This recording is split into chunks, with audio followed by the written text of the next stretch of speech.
Dans l'année, il devait en faire par cinéma 40.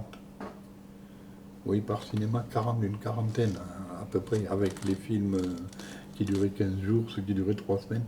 Donc multiplié par 6 cinémas, 4 x 6, 24, 240 par an, sur 30, ouais, 40 ans, sur 30, l'année sur 35 ans, le compte est fait. Et le mercredi, il allait faire la tournée des cinémas pour ramasser les publicités et tout, et puis voir un peu ce qu'il voulait faire. Enfin, en principe, c'est lui qui avait son libre arbitre. Hein. Le plus souvent, c'est lui qui choisissait et la photo, et l'affiche, et les mises en place.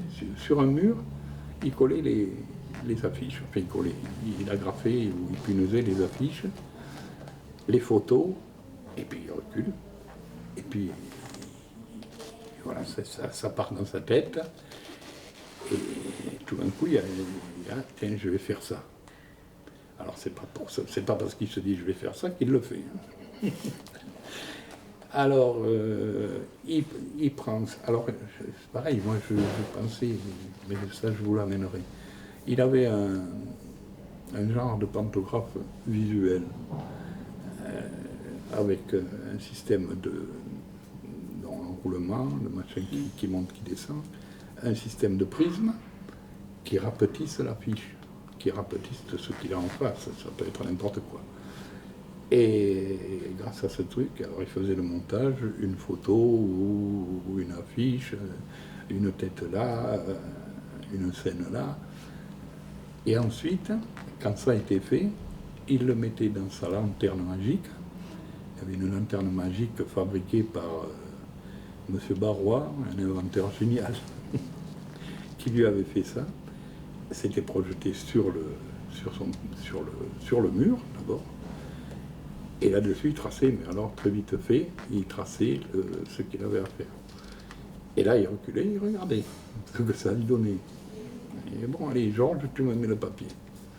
Alors, je mettais le papier sur le mur, collais le papier, et ensuite, il dessinait sur le mur ce qu'il avait dessiné, enfin, il dessinait sur l'affiche ce qu'il avait déjà dessiné sur le mur.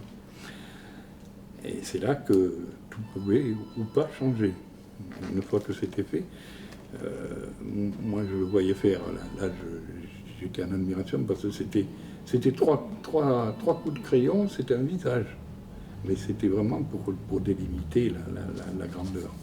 En principe, il y avait toujours un visage ou deux et un bout de scène sur l'autre côté. Il se mettait au pinceau et il commençait à peindre le fond des visages avec un pinceau. Une fois que ça a été fait, alors il traçait le texte. Il traçait son texte, je sais pas, le jour le plus long avec. Et alors là, le compresseur tournait. Hein. Le compresseur tournait pour avoir de l'air. Et avec son pistolet, il sculptait le visage au pistolet. Une fois le visage fini, il faisait le texte.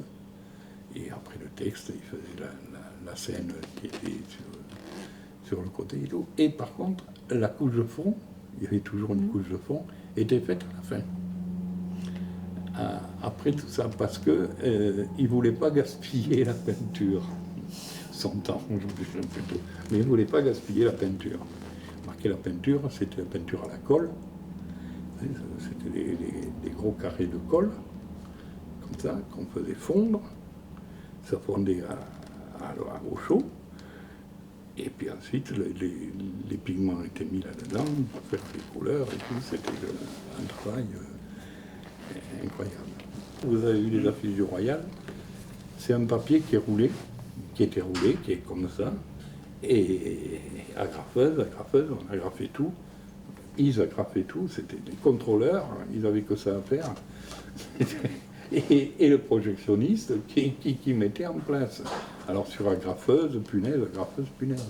Sinon, le nouveauté, variété et d'autres, c'était des panneaux en bois. Et ils venaient chercher ça avec un petit chariot Ah ben oui, ça, il ne pourrait pas le faire maintenant, hein, à minuit du soir, avec le chariot dans les rues de Toulouse. Et l'affiche de 3 mètres sur 5 mètres sur le chariot, et allez, on y va.